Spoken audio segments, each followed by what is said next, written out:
बच्चों, आज हम इस वीडियो में कक्षा 8वीं बोर्ड परीक्षा 2024 इसका हिंदी का पेपर हल कर रहे हैं। इसके प्रत्येक प्रश्न का उत्तर बहुत ही अच्छी तरह से लिखकर आपको बताएंगे। इसमें कहानी, निबंध और जो प्रार्थना पत्र है वो सभी लिखकर आपको अच्छी तरह से बनाएंगे। आप लास्ट तक हमारे साथ बने रहें और इन्हें अच्छी तरह से देखें। एक एक प्रश्न को अच्छी तरह से समझें तथा वीडियो को ज़्यादा से ज़्यादा अपने दोस्तों के साथ शेयर करें ताकि आपके दोस्त भी इसको अच्छी तरह से समय पर याद कर सकें। और इसके जो प्रश्न है इनका उत्तर पेपर के अंदर ही लिखना है आपको, जहाँ पे जगह दी गई है। अलग से कोई आपको कार्य पुस्तिकाएं, उत्तर पुस्तिकाएं नहीं दी जाएगी। देखिए इसके अंदर ये जगह दी रखी है जहाँ पे हमने लिखा है। तो आप लास्ट तक इसको बने रहे और वीडियो को ज़्यादा से ज़्यादा लाइक और शेयर करें। देखिए इसमें और इसके अलावा बच्चों इंग्लिश, गणित, सामाजिक विज्ञान, विज्ञान, संस्कृत सभी के पेपर अपलोड किए जा रहे हैं, जिसका लिंक इस वीडियो को डिस्क्रिप्शन में मिल जाएगा। नहीं तो आप हमारे चैनल पर जाए और वहाँ जाके देखिए इसमें पहला क्वेश्चन है, वस्तुनिष्ठ प्रश्न सही विकल्प चुनकर कोष्टक में लिखिए। इसमें से 4 ऑप्शन दिए गए, जो सही है उसका ऑप्शन में इस ब्रैकेट में जो कोष्टक है इसमें उत्तर लिखना है। बस की यात्रा पाठ के आधार पर बस का ड्राइवर बाल्टी में पेट्रोल रखकर नली से इंजन में क्यों भेजने लगा क्यों? तो इसका कारण था कि पेट्रोल की टंकी में छेद हो गया था। पेट्रोल टंकी में छेद हो गया था। अगर वो पेट्रोल टंकी में रहता तो वो पूरा खाली हो जाता, इसलिए वो भेजने लगा। तो इसका उत्तर हो जाएगा से। इसका उत्तर हो जाएगा से। नेक्स्ट है प्रश्न नंबर 2, पुडुकोट्टई तमिलनाडु की महिलाओं ने स्वाधीनता, आज़ादी, गतिशीलता की अभिव्यक्ति के लिए प्रतीक रूप में किसे चुना? तो प्रतीक रूप में साइकिल को चुना। तो इसका बे ऑप्शन सही हो जाएगा। फिर इसके बाद में तीसरा, ओस की बूंद हवा में किस कारण उड़ जाती है? तो सूर्योदय के कारण उड़ जाती है। इसका उत्तर ए हो जाएगा। फिर सेकंड है, दीवानों की हस्ती पाठ के आधार पर छक कर क्या पीते हैं? तो ये सुख दुख के घूंट ये छक कर पीते हैं। तो इसका उत्तर हो जाएगा से। और फिर इसके बाद में प्रश्न नंबर 5, सुदामा किसके बारे में पूछ रहे थे? तो श्री कृष्ण के बारे में पूछ रहे थे। इसका ए ऑप्शन हो जाएगा। फिर नेक्स्ट है, सौरभ हवा में तैरते हुए पक्षियों की पंखों पर तीरता है। सौरभ हवा में तैरते हुए पक्षियों की पंखों पर तीरता है। रेखांकित शब्द का अर्थ है पंखों यानी पंख। इसका से उत्तर सही हो जाएगा। फिर प्रश्न नंबर 7, पर उपसर्ग का प्रयोग करने पर नवीन शब्द बनेगा। पर उपसर्ग का प्रयोग करने पर तो ये प्रगति, प्रहार, प्रदीप्त, उपयुक्त सभी, तो उपयुक्त सभी हो जाएगा। द ऑप्शन इसका सही हो जाएगा क्योंकि सारे ही बनते हैं। फिर प्रश्न नंबर 8, गीता मधुर गीत सुनाती है। तो इसमें क्या है? ये से सही ऑप्शन हो जाएगा। मधुर गीत सुनाती है, क्योंकि बाकी इसके अंदर कोई सेट नहीं हो रहता है। मधुर गीत सुनाएगी है नहीं होगा, सुनेगी है नहीं होगा, सुना है, मधुर गीत सुना है ये नहीं होगा। गीता मधुर गीत सुनाती है, तो ये से इसका ऑप्शन सही हो जाएगा। इसके बाद में देखिए नेक्स्ट प्रश्न नंबर 9, बाज नदी में जाकर क्यों गिर पड़ा? तो बाज टूटे हुए पंखों से ही उड़ना चाहता था, किंतु टूटे पंख उसके शरीर का बोझ संभाल नहीं सके और वह नदी में जा गिरा। फिर इसका प्रश्न नंबर 2, साइकिल चलाने से पुडुकोट्टई तमिलनाडु की महिलाओं को कौन से आर्थिक फायदे हुए? साइकिल चलाने से महिलाओं की आय में वृद्धि हुई। वे आसपास के गांव में उत्पाद बेचने भी जाने लगी। ये 2 फायदे हो गए। और फिर प्रश्न नंबर 11, यह कठिन समय नहीं है, इस कथन के पक्ष में तर्क दीजिए। तो इसमें बहुत सारे तर्क दिए इस ये कठिन समय नहीं वाली इसमें कविता में। तो इसमें देखिए हमने एक तर्क उनमें से दिया है, यह कठिन समय नहीं है। इसका तर्क, चिड़िया अपनी चोंच में तिनका दबाए उड़ने को तैयार है क्योंकि वह अपना घोंसला बनाना चाहती है।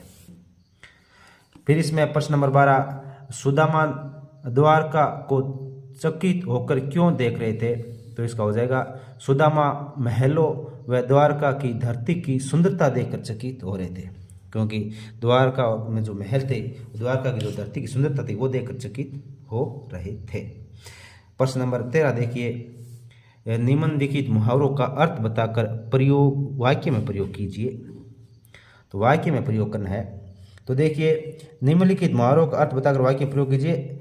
आंधी के आम होना, तो इसका मतलब होता है अधिक मात्रा में तथा बहुत सस्ते में मिलने वाली वस्तु। आंधी के आम होने मतलब बहुत अधिक मात्रा में और सस्ते में मिलने वाली। और इसका वाक्य में प्रयोग होगा, आंधी के आमों की तरह से मिली दौलत बहुत दिनों तक नहीं रुकती है। और फिर चार चांद लगना मतलब शोभा बढ़ाना। वाक्य में प्रयोग, स्वतंत्रता दिवस पर बच्चों के रंगारंग प्रोग्राम ने चार चांद बच्चों के रंगारंग प्रोग्राम ने चार चांद लगा दिए।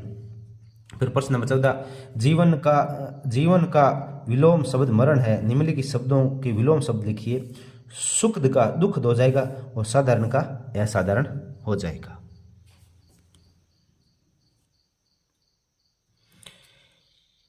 इसके बाद में नेक्स्ट प्रश्न देखिए,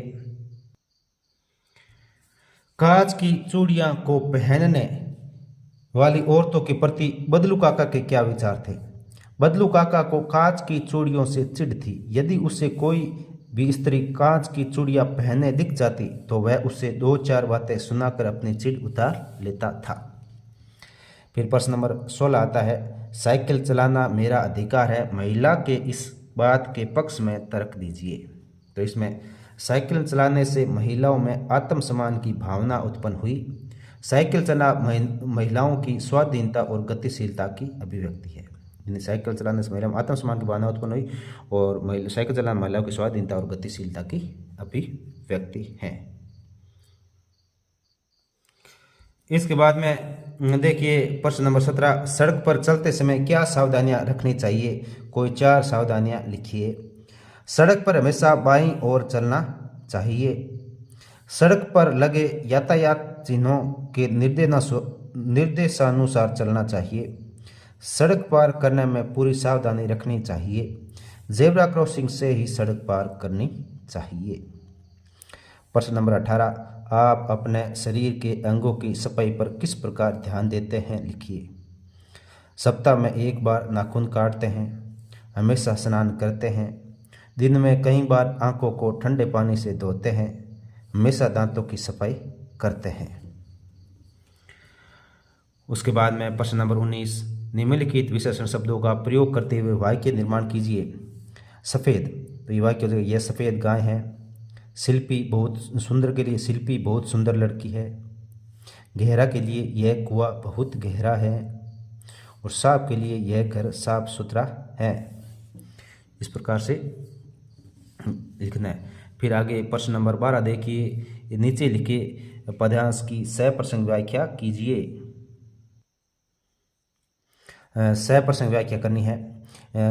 कछु भाभी हमको दियो तो तुम कहे न देत, चापी पोटरी काक में रहे कहो के ही है तू।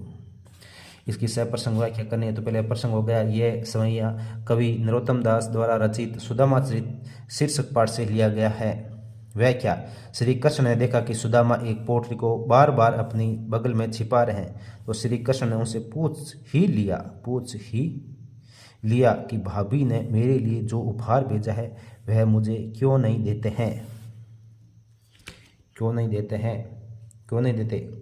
फिर प्रश्न नंबर 21 देखिए, निम्नलिखित शब्दों का उनके सामने दिए गए शब्दों में से उचित अर्थ का चयन करें। उचित अर्थ, ज्ञान का अर्थ होता है जानकारी, दिशि का अर्थ होता है दिशा, दहू का अर्थ होता है 10, बेरी का होता है दुश्मन, आपा का होता है अहम और क्रोध का होता है गुस्सा। इस प्रकार से क्वेश्चन नंबर नेक्स्ट 22 नंबर देखिए। प्रश्न नंबर 22, दिए गए कोष्टक में से उचित शब्दों का चयन कर रिक्त स्थानों की पूर्ति कीजिए।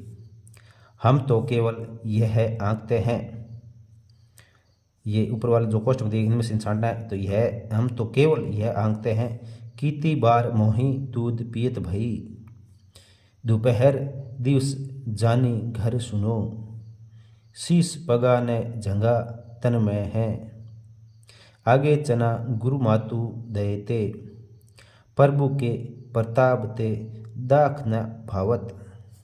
इस प्रकार से इनको जो ऊपर दिए गए ब्रैकेट में इन शब्दों को इसके अंदर कंप्लीट करना है।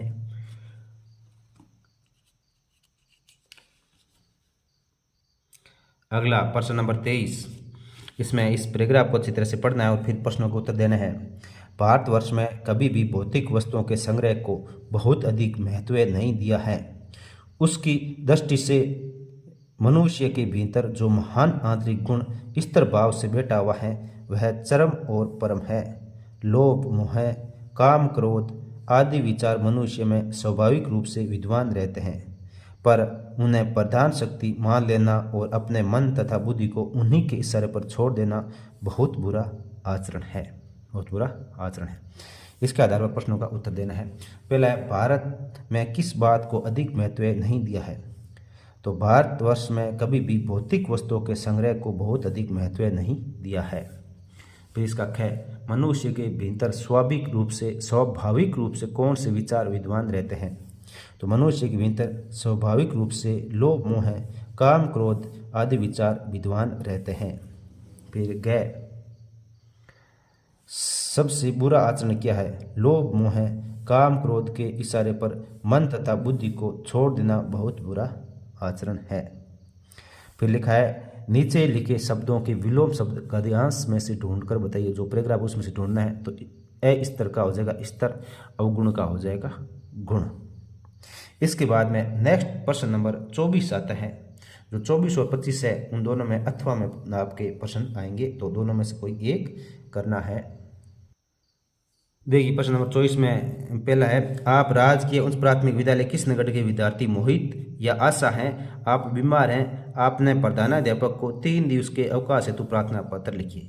एक तो ये, या तो प्रार्थना पत्र लिखना है और या इसके अथवा में हम दोनों ही प्रश्न आपका उत्तर बताएंगे। ये प्रश्न है, इसके अथवा में ये दूसरा ये कि दो मित्रों के बीच पुस्तक के खरीदने के विषय में 4 आपसी संवाद लिखिए। यानी दो दोस्तों के बीच की जो बात है उसका लिखना है यार, या वो लिखना है। तो हम दोनों ही आपको बता रहे हैं। तो पहले ये देखिए, दो मित्रों के बीच की बात, और फिर अपने एप्लीकेशन लिखेंगे। तो देखिए पहला है कि रमेश पूछता है, सोहन तुम्हारे हाथ में क्या है? तो सोहन बोलता है, मेरे हाथ में पुस्तकों से भरा थैला है। तो रमेश पूछता है, पुस्तकें कौन सी कक्षा की है? तब सोहन कहता है, ये 8वीं कक्षा की पुस्तकें हैं। रमेश कहता है, कौन सी दुकान से खरीदी है? तब सोहन कहता है, ये श्री कृष्णा पुस्तक भंडार से खरीदी है। फिर रमेश पूछता है, कुल कितने रुपए का खर्चा आया है?